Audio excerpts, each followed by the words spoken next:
First contact gone wrong. The vast emptiness of deep space held many secrets, but Captain Sarah Chen never expected to stumble upon one that would change the fate of humanity. The UNSS Horizon, Earth's most advanced deep space vessel, drifted silently through the Carina Nebula's outer rim, its quantum sensors probing the darkness for signs of the missing Galactic Council research vessel. "Captain, we're picking up something strange," Lieutenant Rodriguez called from his station. "Mass readings don't match any known ship configurations in the database." Sarah moved to the sensor station, her expression thoughtful as she studied the readings. After 20 years in deep space, she learned to trust her instincts. Something about this didn't feel right. "How far?" "About 3 light minutes out, near the asteroid field." The bridge crew worked in focused silence as the horizon closed the distance. When they finally got visual contact, Sarah felt her breath catch. Against the backdrop of space floated what could only be described as an impossibility. A massive vessel that seemed to defy the laws of physics, its hull composed of geometric patterns that hurt the eyes to look at directly. "That's not the research vessel," Commander Jackson stated unnecessarily from beside her. "In fact, I don't think that's anyone's vessel." Sarah nodded slowly. "Get me a secure channel to Earth Command. Priority 1. The response from both Earth Command and the Galactic Council was swift but markedly different. While Earth urged caution and recommended a thorough analysis before proceeding, the Council representatives dismissed human concerns as primitive paranoia. "The vessel clearly represents an unprecedented archaeological discovery," declared High Counselor Zextar, his holographic form shimmering with barely contained excitement. "We cannot allow human superstition to delay scientific progress. Our research team will proceed with investigation immediately." Sarah tried one last time to reason with them. "Counselor, with all due respect, we're detecting energy signatures we've never seen before.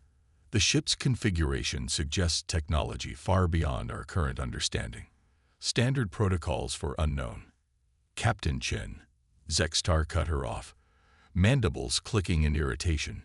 "Your species has been part of the galactic community for barely 50 years. The Council has been conducting deep space research for millennia. We appreciate your enthusiasm, but please leave this to those better qualified to assess the situation." 24 hours later, Sarah watched helplessly as the Council's research vessel docked with the derelict ship. The team of 12, led by the renowned xenorchaeologist Dr. Vaughn, transmitted regular updates as they explored the ancient vessel's interior. The architectural design suggests an origin predating known galactic civilization. Dr. Vaughn's excited voice crackled through the comm. "These markings, they're unlike anything in our records. And the energy readings, fascinating. There appears to be some form of power source still functioning after all this time." The last transmission came 6 hours into the exploration. "We've reached what appears to be a central chamber. The energy signatures are strongest here. Wait, something's happening. The patterns on the walls, they're changing. There's some kind of... No, that's impossible. It can't be. Jeet out. Everyone GET." Static filled the channel. Sarah immediately ordered a rescue team prepared, but before they could launch, the ancient vessel began to pulse with an otherworldly light. Energy readings spiked off the charts, and every crew member on the horizon suddenly doubled over in pain as a wave of something washed over them. When they recovered moments later, the Council research vessel was gone. Not destroyed, simply gone, as if it had never existed. The derelict remained, its geometric patterns now slowly shifting and changing like a cosmic puzzle rearranging itself. "Get us out of here," Sarah ordered, her voice steady despite the cold fear in her gut. "Maximum speed. And send everything we've recorded to Earth Command and the Council. Whatever this is, it's way beyond anything we've dealt with before." As the horizon retreated to safe distance, Sarah couldn't shake the feeling that they hadn't discovered the ancient vessel by accident. Something had wanted to be found. And now that it had been awakened, the galaxy would never be the same. The Council would blame humanity for their lost research team, of course. They always did when things went wrong. But Sarah knew the truth. They'd all just stumbled into something far older and more dangerous than anyone had imagined. The real question was, what would happen next? In her quarters that night, reviewing the sensor logs for the 100th time, Sarah found herself drawn to the final moments before the research vessel vanished. There, in the background of Dr. Vaughn's last transmission, barely audible beneath the static, a sound. Not mechanical, not biological, but something in between. A sound that seemed to bypass her ears and speak directly to her mind. It was calling for more. The awakening. 3 days after the disappearance of the research vessel, the nightmares began. Across dozens of worlds, members of the Galactic Council species reported experiencing intense shared visions. Space stations and colonies descended into chaos as their inhabitants struggled with overwhelming feelings of dread and whispers that seemed to come from nowhere. Only the humans remained mysteriously unaffected. Admiral James Chen, Sarah's father and Earth's representative to the Council, stood before the emergency session, his weathered face grave as he addressed the assembled delegates. "The situation has escalated beyond a simple missing ship," he stated, his voice echoing through the vast chamber. "In the past 72 hours, we've recorded over 10,000 cases of severe psychological disturbance among Council species. The common thread: they all started after contact with that vessel." High Counselor Zextar, usually the picture of composed superiority, twitched nervously. "And yet the humans remain unaffected." "Correct," James confirmed. "Our neurological structure appears to provide some form of natural resistance. We don't yet understand why." A murmur ran through the assembled delegates. The Enxitheri representative, a crystalline being named Sultax, raised a glowing appendage. "Perhaps this is not coincidence. The humans insisted on caution when approaching the vessel. Now they alone are immune to its effects. One might suspect." "If you're suggesting Earth orchestrated this situation," James cut in, his voice sharp, "I remind you that we lost people too. The Horizon's first officer was aboard that research vessel as an observer." Back on the Horizon, Captain Sarah Chen received the transmission that would change everything. It came not from Earth Command or the Council, but from a remote monitoring station in the Carina Nebula. "The vessel is moving," her communications officer reported, face pale. "And it's not alone." The main screen flickered to life, showing a sight that made Sarah's blood run cold. The geometric nightmare they'd discovered had begun to transform.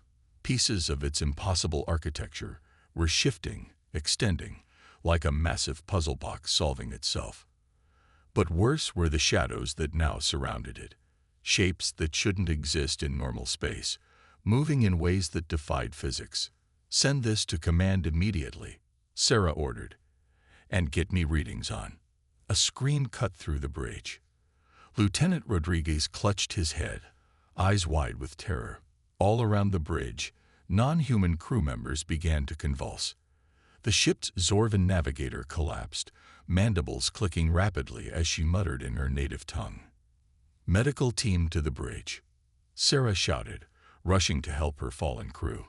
But as she reached Rodriguez, his eyes snapped open, and the words that came from his mouth weren't his own. "The sleepers wake," he said in a voice that seemed to echo from somewhere impossibly distant. "The markers are found.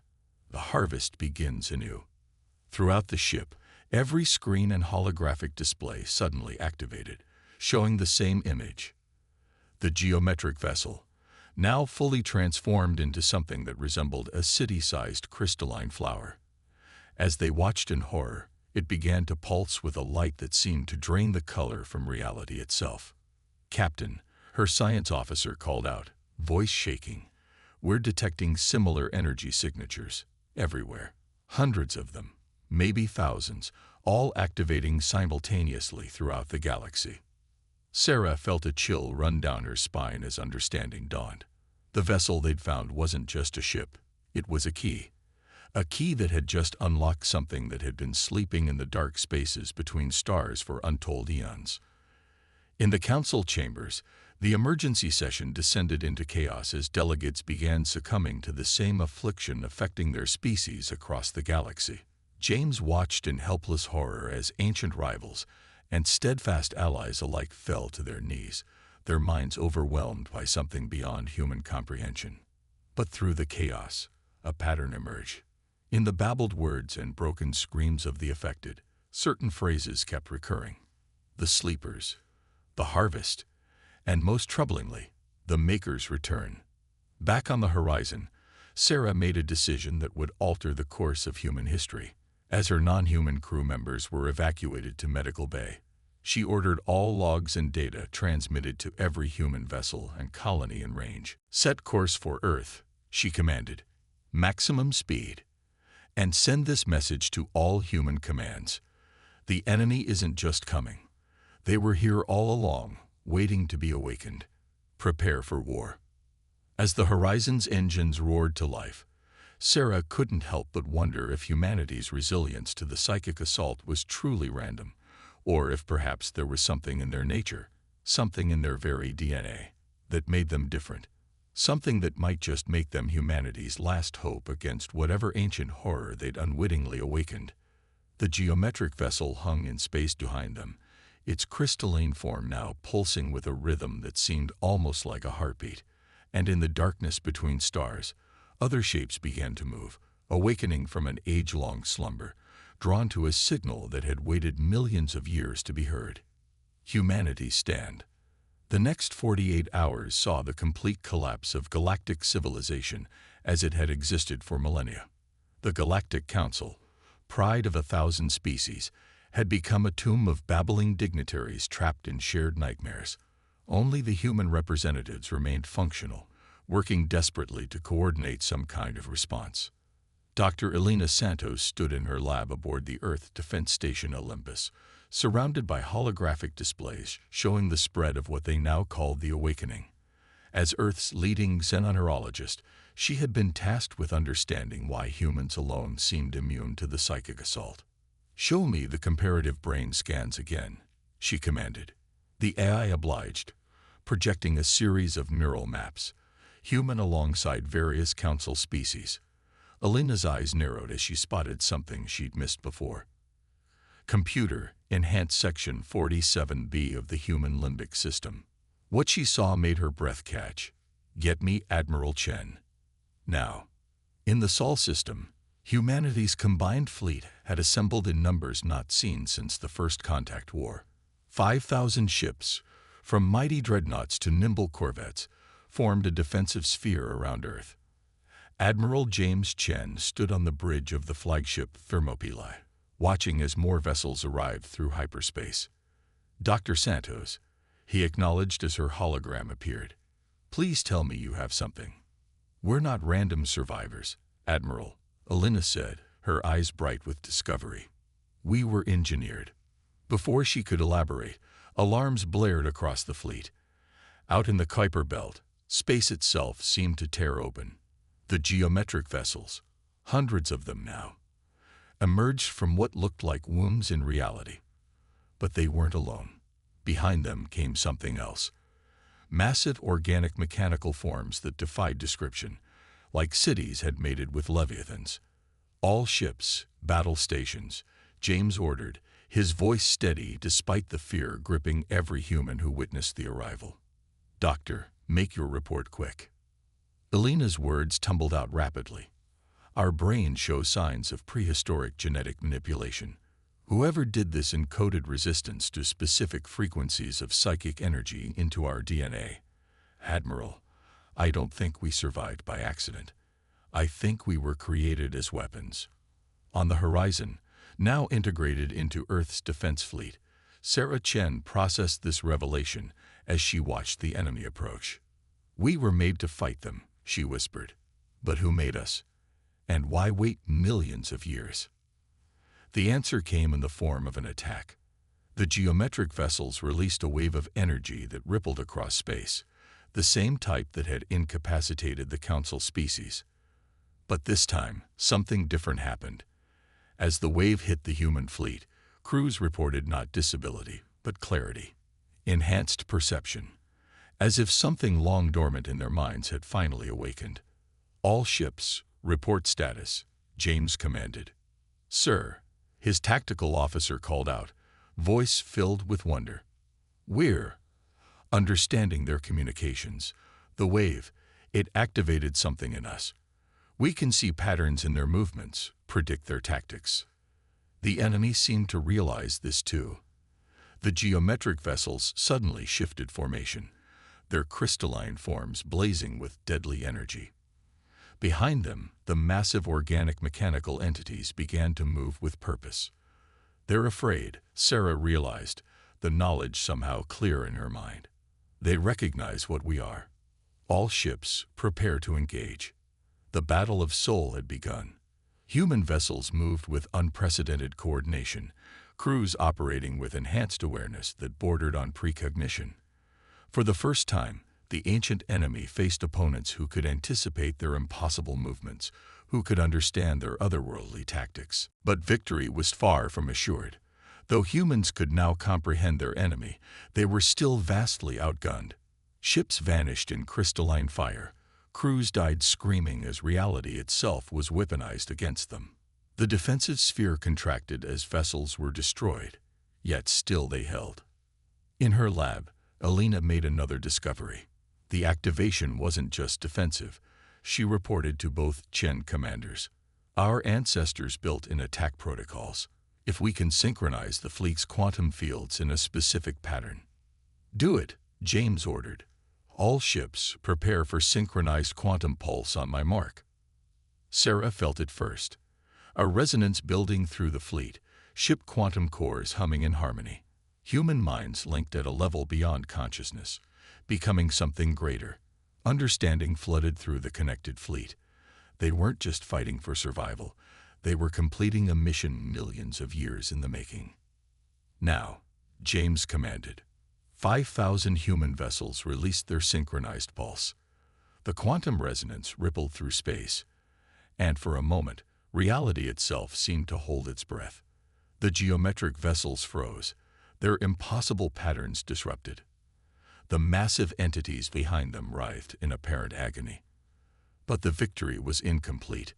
Though staggered, the enemy quickly began to recover. Worse, more tears in space were appearing. More vessels emerging.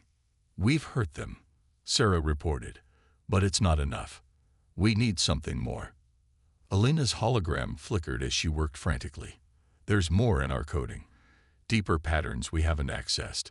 But unlocking them, the physiological stress could kill us." James looked out at the battle, where human ships continued to die fighting an enemy that had terrorized galaxies before Earth's first cities rose. "Send the unlocking sequence," he ordered.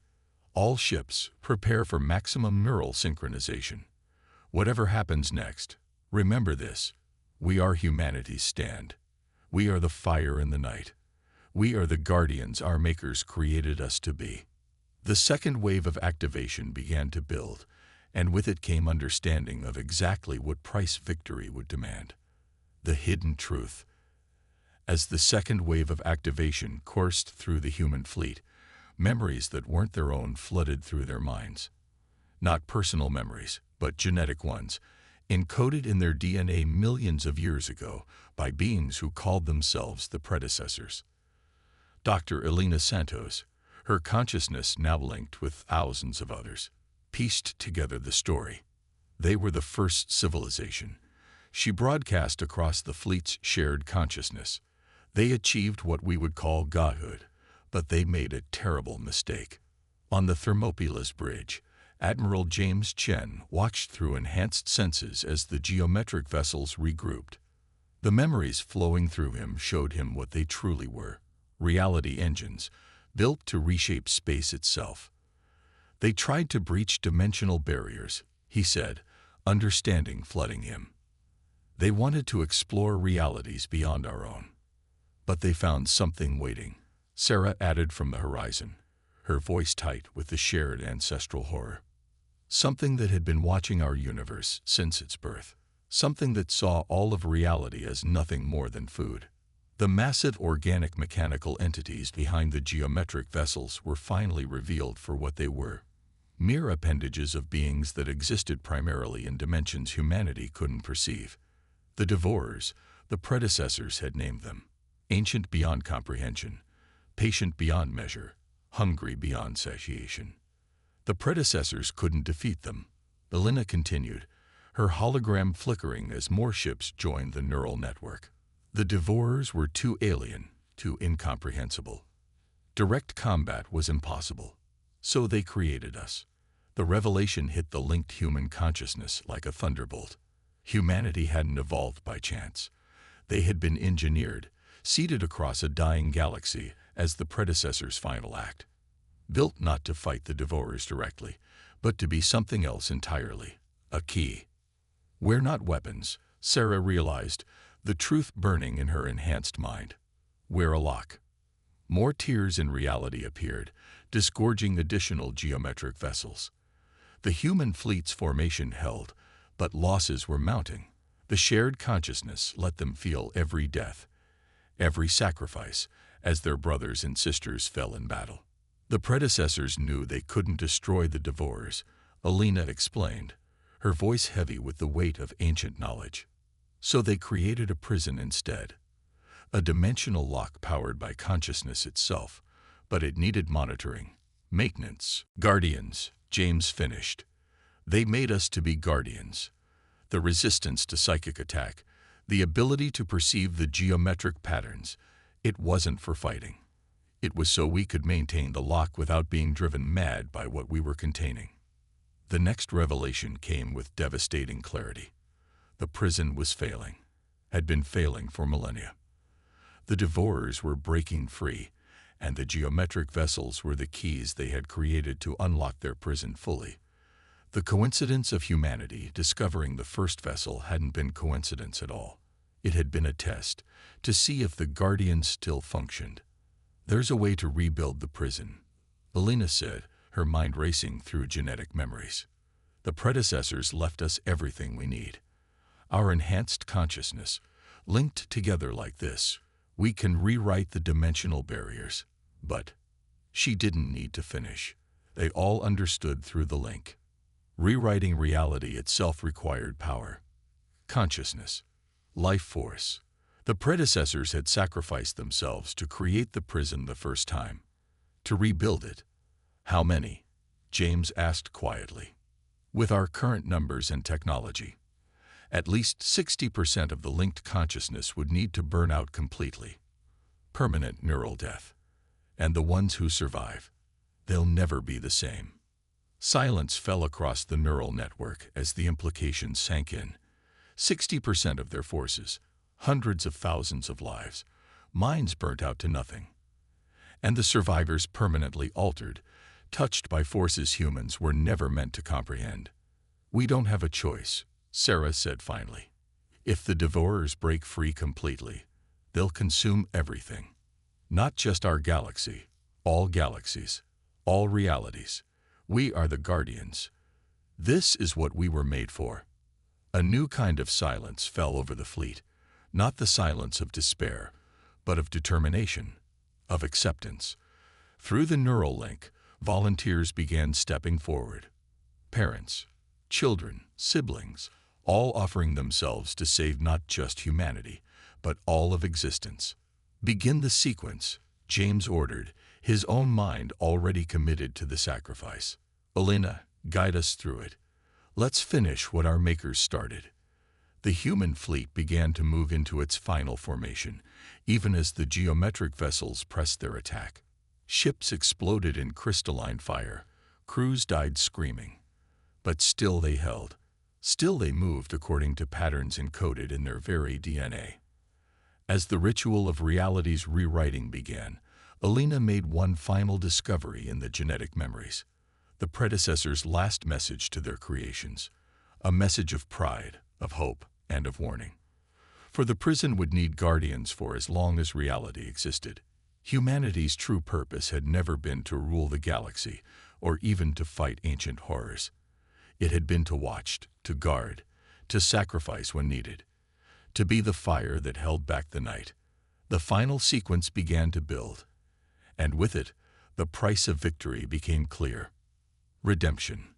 The void between stars became a canvas of light and consciousness as 300,000 human minds prepared for the ultimate sacrifice. The quantum cores of Earth's ships pulsed in perfect harmony, transforming the fleet into a vast neural network, a machine built of consciousness and will. Through their shared awareness, Sarah Chen watched her father's ship take position at the center of the formation. The Thermopylae would serve as the focal point, the heart of what they were about to attempt.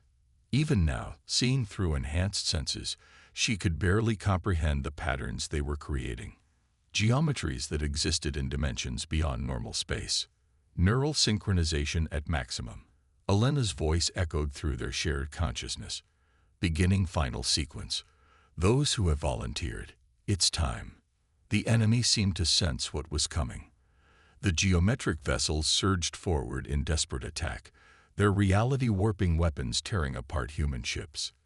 Behind them, the massive forms of the Devourer's appendages writhed in dimensional space, reaching out with energies that could unmake existence itself. But they were too late.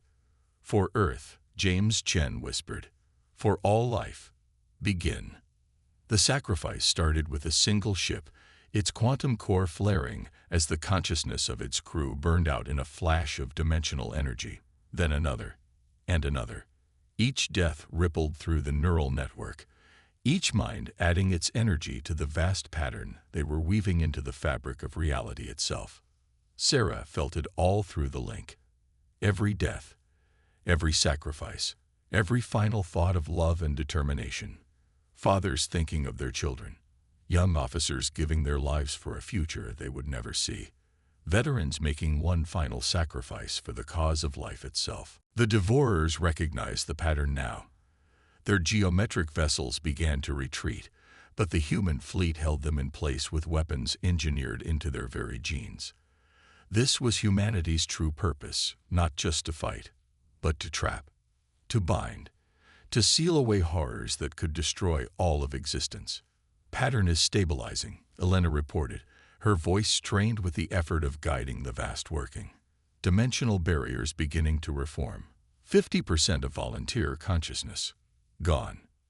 Through eyes that could now see multiple dimensions, Sarah watched as reality itself began to fold. The prison that the predecessors had built was reforming, but this time structured around human consciousness, human will. The geometric vessels began to shatter, their impossible patterns disrupted by the new geometries being carved into spacetime. The Devourers fought back.